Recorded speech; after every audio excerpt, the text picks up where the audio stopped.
ఇటే తయారు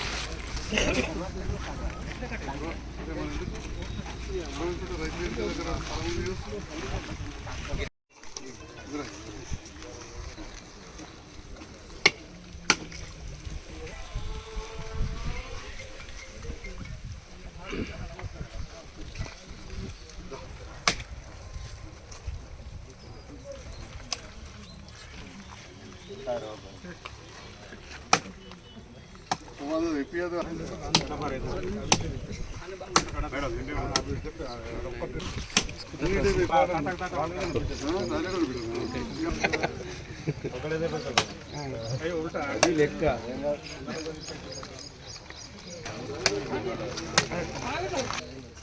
అడుగుతేనే నేను మైదాపూర్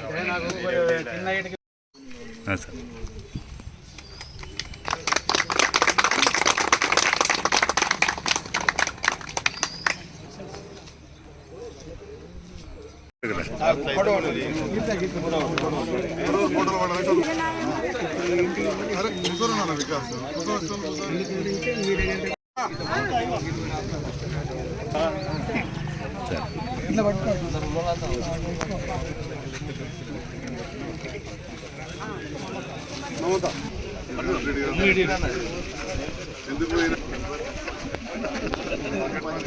మైతాపూర్ గ్రామంలో పల్లె దవాఖానా భూమి పూజ కార్యక్రమానికి భూమి పూజ కార్యక్రమంలో నన్ను ఆహ్వానించి స్వాగతించిన గ్రామస్తులందరికీ, తాజా మాజీ ప్రజాప్రతినిధులకు, ముఖ్యంగా జిల్లా వైద్యాధికారి, ప్రోగ్రామ్ ఆఫీసర్, అదేవిధంగా గౌరవ ఎంపీడీఓ గారు, ఎంపీఓ గారు, ఏఈ గారు, నేను చేస్తానని చెప్పి ముందుకు వచ్చిన తమ్ముడు కాంట్రాక్టర్ సత్యనారాయణ రెడ్డి గారికి, మరి పిఎస్సి చైర్మన్గా, రైతు నాయకుడిగా నిరంతరం ప్రజల్లో ఉండే మల్లారెడ్డి గారికి, మండలం నుంచి వచ్చిన ముఖ్య నాయకులందరికీ పేరు పేరున, గ్రామస్తులకు, అక్క చెల్లెలకు, వివిధ హోదాలోని ప్రభుత్వ యంత్రాంగం అందరికీ కూడా, అదేవిధంగా తాజా మాజీ ప్రజాప్రతినిధులు, గ్రామ పెద్దలు, అక్క చెల్లెళ్ళు అందరికీ పాత్రికేయ మిత్రులకు నమస్కారం.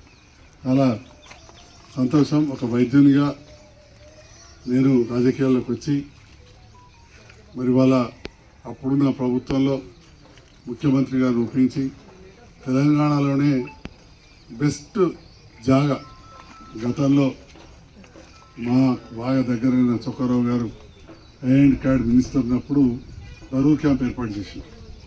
వ్యవసాయ శాఖ మంత్రి ఉన్నప్పుడు ఆగ్రో ఇండస్ట్రీస్ ఏర్పాటు చేసింది.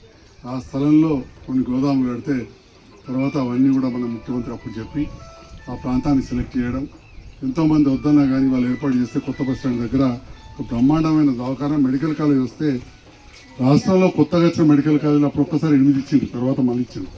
8లో ఢిల్లీ నుంచి పర్మిషన్ రావాలి.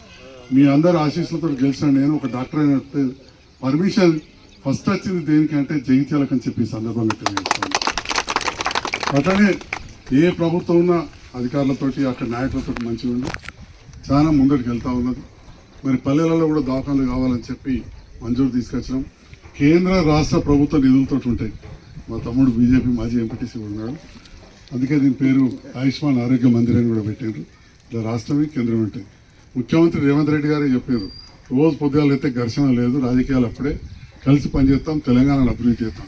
మనం కూడా తెలంగాణలో ఒక భాగం కాబట్టి మరి ఈ ప్రాంత అభివృద్ధికి నా వంతుగా తప్పకుండా కృషి చేస్తాం.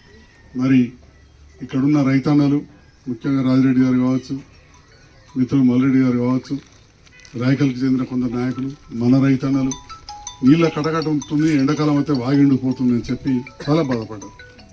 అప్పుడు 90 రైతులను ఒప్పించి మెప్పించి అక్కడ తూము పెడితే మీరే చూసినారు, ఎండాకాలం కూడా మొత్తం వాగు సజీవంగా ఉంటే ఇలా మా యాదవులు కావచ్చు, బర్లున్నోళ్ళు కావచ్చు, ప్రతి వాళ్ళకు కూడా జీవాలకు, ఇటు మనుషులకు, రైతులకు అందరు కూడా సజీవంగా ఉన్నారు.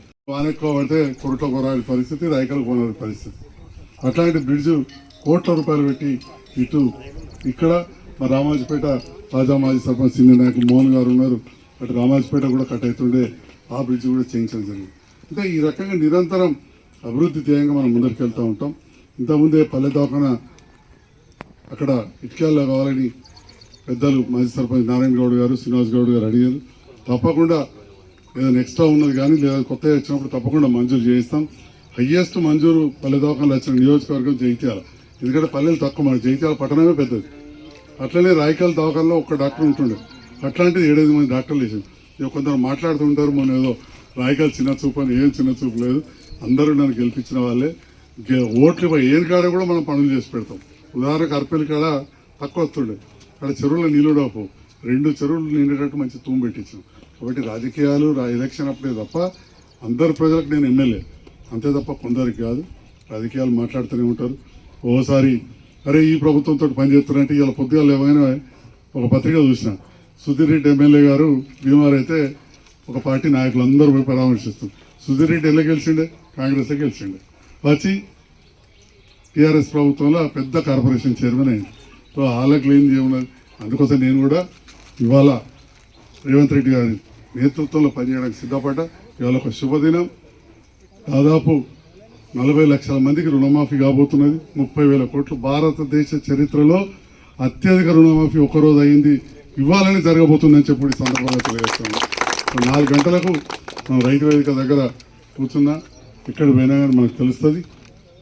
కాబట్టి ఇవాళ 4 గంటలకు వరకు బ్యాంకులలో పడతాయి. 7,000 కోట్లు వస్తాయి. తర్వాత రైతు భరోసా కూడా వస్తుంది. ఈ 6 గ్యారెంటీలు అన్నీ కూడా చేస్తామని చెప్పడం జరిగింది. దాంతోపాటుగా ఈ ప్రాంత అభివృద్ధి మనకు చాలా ముఖ్యం. దాన్ని ఆలోచించే నేను ఈ ప్రభుత్వంతో కలిసి పనిచేస్తున్నా. ఈ ఇక్కడ ప్రజాప్రతినిధులు కావచ్చు, వివిధ కుల సంఘాల నాయకులు, పెద్దలు, మా అధికారులను కూడా కోరుతా ఉన్నా, ఈ అభివృద్ధిలో నాకు సహకరించండి. ఎలక్షన్లు అప్పుడు చెప్పింది అదే, ఇప్పుడు చెప్పింది అదే. ఎవరెవరు చెప్పినట్టు నాకేం పెద్ద కుటుంబం లేదు, ఉన్న చిన్న కుటుంబం. వాళ్ళు ఇంకా పనులు చేసింది తప్ప ఈ ప్రాంతానికి రాసుకునే అవసరం లేదు, సరిపడా ఉన్నది. రకరకాలు మాట్లాడుతూ ఉంటారు. కాంట్రాక్టర్లు మా బావ వాళ్ళైనా ఎప్పుడో పెద్ద కాంట్రాక్టర్, కానీ పోయిన 5 ఏళ్ళకి అసలు కాంట్రాక్టే చేయలేదు. కాబట్టి ఇది రాజకీయ వేదిక కాకపోయినా కొన్ని విషయాలు ఇంత పెద్ద ఎత్తున మండల నాయకులు వచ్చారు కాబట్టి కొంత క్లారిటీ ఇస్తూ తప్పకుండా ఈ అభివృద్ధిలో పనిచేస్తాం. ఇప్పుడే చెప్పారు ధర్మాజపేట, బోర్రపల్లి ఇంకా కాలేదని, పల్లె దవాఖాన్లు, అల్లీపూర్లో నేనే అప్పుడు ఎమ్మెల్యే ఉన్నప్పుడు భూమి పూజ చేసిన, పని నడుస్తుందని చెప్పారు. అయోధ్యలో కూడా పని నడుస్తుందని చెప్పి ఈగా చెప్పారు. బోర్నపల్లి, ధర్మాజపేట ఆగిపోయినది. వాళ్ళు చేయకపోతే కొత్త కాంట్రాక్టర్ని తీసుకొచ్చినా, ఏదైనా స్థల సమస్య ఉన్నా దాన్ని పరిష్కరించి చేస్తాం. ఇక్కడ మా శ్రీనివాస్ గారు ఉంటుంది కదా, పెద్ద బోర్నపల్లి మాజీ సర్పంచ్ శ్రీనివాస్ గారు, బోర్నపల్లిలో పల్లె దవాఖాన విషయం చెప్పారు. శ్రీనివాస్ గారు ప్రత్యేకమైన చొరవ తీసుకోవాల్సింది కోరుతున్నా. పల్లె దవాఖానలకు డబ్బులు ఉన్నాయి. కొద్దిగా గ్రామ పంచాయతీ అంటేనేమో ఈజీఎస్ ఇబ్బంది కానీ వీటికైతే డబ్బులు కూడా ఉన్నాయి.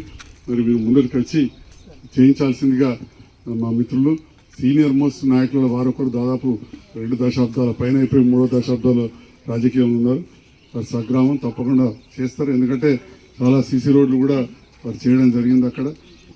తప్పకుండా ఈ కార్యక్రమంలో పాల్గొంటామని చెప్పి కూడా తెలియజేస్తున్నాం. ఇవన్నీ కూడా పూర్తి చేస్తామని చెప్పి తెలియజేస్తూ, ఇంత పెద్ద మొత్తంలో వచ్చిన మా మహిళమ్మలకు అందరికీ కూడా మరొక భరోసా, అక్కడ బాత్రూమ్ లేవని చెప్పారు. అది మరియు సీసీ రోడ్ కూడా తప్పకుండా నిధులు రాగానే చేయిస్తామని చెప్పి తెలియజేస్తున్నాం. Thank you.